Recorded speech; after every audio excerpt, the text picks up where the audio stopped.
안녕하십니까. 반갑습니다.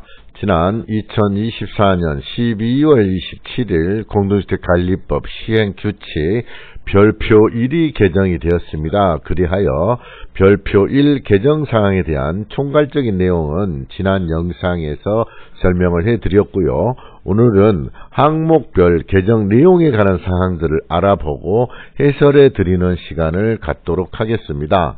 자, 첫 번째로 대분류1 지붕에서 과거에는 모르타르 마감, 고분자 도막방수, 고분자 시트 방수로 공사의 방법이 구분되었으나 이번에는 전부 방수 공사로 명칭이 통합되었으며 전체 수선 주기는 15년으로 개정이 되었습니다. 그래서 우리가 단지 여건을 고려하여서 신공법 적용이 편리해졌다. 다시 말씀드리면 과거에는 이렇게 모르타르 마감이나 고분자 동합방수, 고분자 시트방수로 구분이 되어서 요즘에 유행하는 고분자 복합 시트방수로 하려고 하는 경우에는 이 방법을 별도로 수립해 줬으나 이렇게 할 필요가 없이 이제 방수라는 항목 하나에서 공사를 진행하시면 된다는 것으로 바뀌었죠. 두 번째, 대분류1에서 외부 수성 페인트 칠이 그냥 페인트 칠로 개정이 되면서 수선 주기는 5년에서 8년으로 개정이 되었습니다. 그래서 우리가 과거에는 수성 페인트 칠에 대한 부분들이 수성이다 라는 것이 명칭이 이제 명시됐지만 이번에는 페인트 칠이라는 이름으로 바뀌었습니다. 그래서 수성이 아닌 유성 페인트 칠도 가능하다. 하지만 페인트 칠이 아닌 커튼홀 방식이나 판넬 마감, 그러니까 알루미늄 시트 판넬로 마감하는 것이라든가 그 다음에 콘크리트 뿜칠이 됐다든가 이런 것들의 애벽 마감재를 보수를 계획할 경우에는 별도의 항목으로 조정이 되어야 됩니다. 그러니까 이거는 페인트 칠이 아니기 때문에 페인트 칠을 삭제하거나 별도로 커튼홀에 실리콘 방수라든가 그 다음에 이런 내용들로 별도로 수립이 되어야 된다는 점으로 바뀌었다라고 이해를 하시면 될 것 같습니다. 그리고 대분류2에서 개정 전에는 천장, 내벽으로 구분된 것이 내부로 바뀌었죠. 그래서 과거에도 마찬가지로 수성, 유성, 합성, 수지로 되었던 것이 페인트 칠로 명칭이 통합됐으며 수선 주기도 마찬가지로 5년에서 8년으로 바뀌었다. 그래서 우리들이 이 점은 앞서 외부의 애벽 도색과 마찬가지로 바뀌었다고 이해를 하시면 될 것 같고요. 다만 장소별로 페인트 칠을 다르게 계획할 경우에는 장소의 구분이 필요합니다. 그래서 우리가 지하 주차장의 벽체와 천장도 여기에 포함이 되기는 하였으나 예를 들어서 계단실은 실내 승강기 전실과 별도로 페인트 칠을 하려고 하는 경우와 지하 주차장의 벽체와 천장을 별도로 페인트 칠을 하려고 하는 경우는 항목의 수선 주기가 다르므로 항목을 별도로 구분하여서 조정하는 것이 유리하다는 말씀을 드리겠습니다. 그리고 지하 주차장의 바닥의 부분 수리 부분이 과거의 수선율이 50%였던 것이 10%로 바뀌었다라는 점입니다. 그래서 여기에 대한 부분 수선이 과거에 50%에서 10%로 개정이 됐기 때문에 우리는 반드시 10%로 만들어야 되느냐? 수선율에 관한 사항은 단지에서 임의로 조정할 수 있기 때문에 특별하게 마음을 두실 필요는 없을 것 같습니다. 그리고 계단실의 논슬립, 유성 페인트 칠이 전부 다 삭제되었죠. 그래서 우리가 계단실에 대한 사항들은 삭제되긴 했습니다. 그러나 계단실의 도색이 삭제된 건 아니다. 앞서 말씀드린 바와 같이 내부라는 항목으로 들어왔기 때문에 내부에 페인트 칠을 하는 것, 계단실에 페인트 칠을 하는 것은 내부 도색에 해당이 되므로 계단실 도색을 계획할 경우에는 별도의 항목으로 조정할 필요가 있다. 다시 정리해드리면 이렇죠. 계단실을 승강기 전실과 다른 연도에 페인트 칠을 하려고 하는 경우에는 별도의 항목으로 수립하여서 조정할 필요가 있다라고 말씀을 드리겠습니다. 다음은 W3에서 발전기의 부분 수선율이 개정이 되었죠. 이것도 마찬가지로 지하 주차장의 부분 수선율의 개정과 같은 의미라고 이해를 하시면 될 것 같습니다.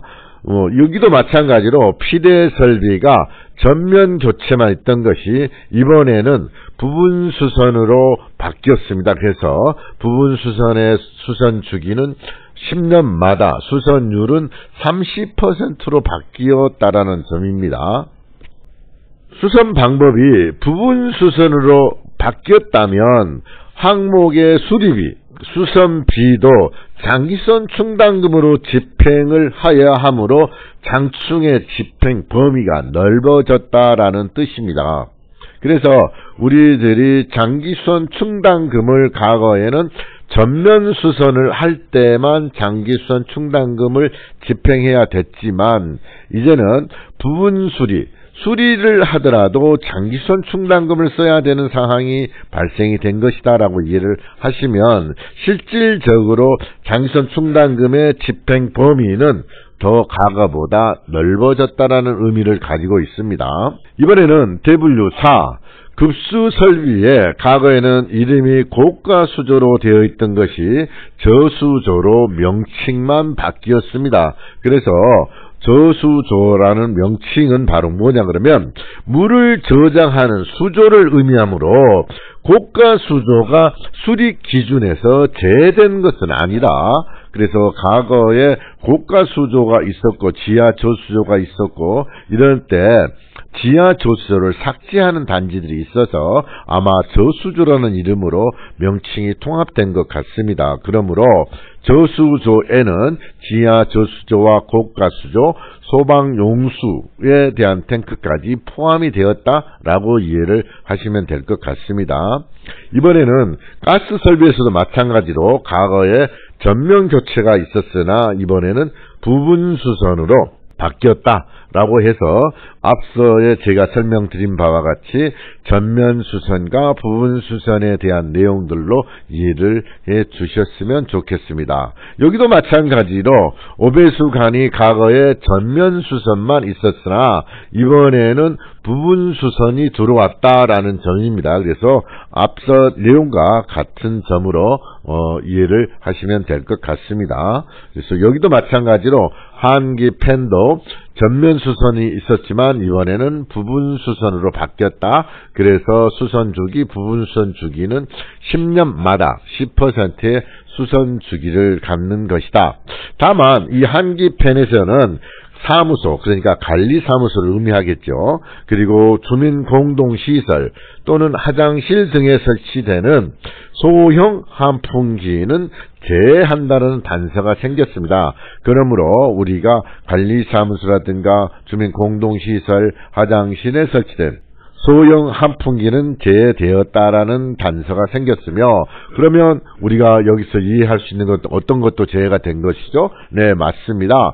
승강기 내부에 설치된 환풍기도 마찬가지로 제외가 되었다라고 이해를 하시면 될 것 같습니다. 이번에는 중앙난방 방식의 보일러에서 보일러 수관이라는 항목이 있었으나 보일러 수관 항목이 삭제되었다.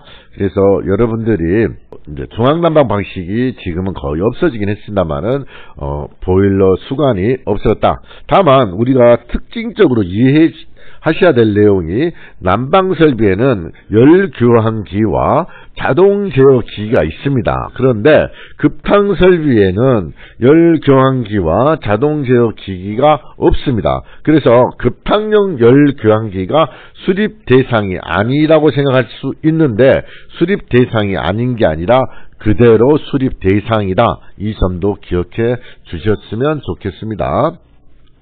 다음은 W6번에서 여기도 마찬가지로 수선율만 개정이 되었기 때문에 수선율의 개정에 대한 부분들을 이해를 하시면 될 것 같고요. 뭐 수선율에 대한 사항들은 우리가 장기선계획 조정 때 조정할 수 있으므로 업무에 크게 영향을 주는 항목은 아니다라고 이해를 하시면 될 것 같고요.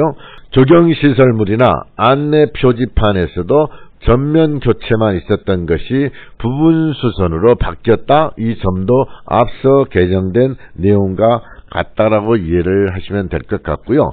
이번에는 항목이 새롭게 들어온 신설된 항목이죠. 그래서 전기 자동차의 고정형 충전기 부분 수선 5년에 수선율 10% 전면 교체 주기 10년마다 전면 교체를 하도록 되어 있고요. 그래서 우리들이 전기 자동차의 고정형 충전기는 공동주택에서 직접 설치하여 운영 관리하는 경우에만 해당이 된다는 단서가 있어서 임대 형식의 충전기는 해당되지 않는다는 점입니다. 다시 정리해드리면 우리가 전기 요금을 수납하는 조건으로 임대해주는 충전기는 해당이 되지 않고 공동주택에서 직접 설치하여 운영하는 경우에만 해당이 된다는 점 이해를 해 주셨으면 좋겠습니다.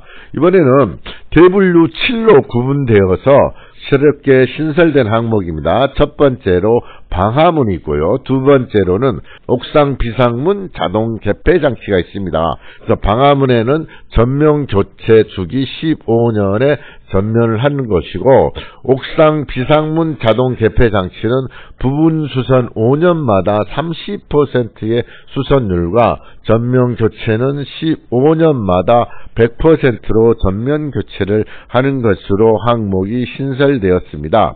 그래서 우리들이 만약에 신설된 항목의 보수가 필요할 경우에는 장기선 계획을 개정된 별표 1의 내용과 일치하게 조정한 후에 집행이 되어야 된다는 점입니다. 다시 정리해 드리면 우리가 방화문을 이제 교체하고자 할 경우에 지금 현재 장기선 계획서에는 방화문 교체 내용이 없을 거 아닙니까?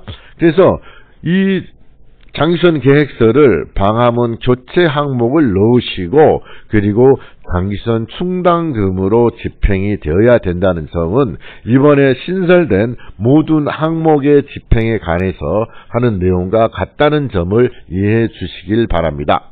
지금까지 장기선 기술원의 한대철 본부장이었습니다. 감사합니다.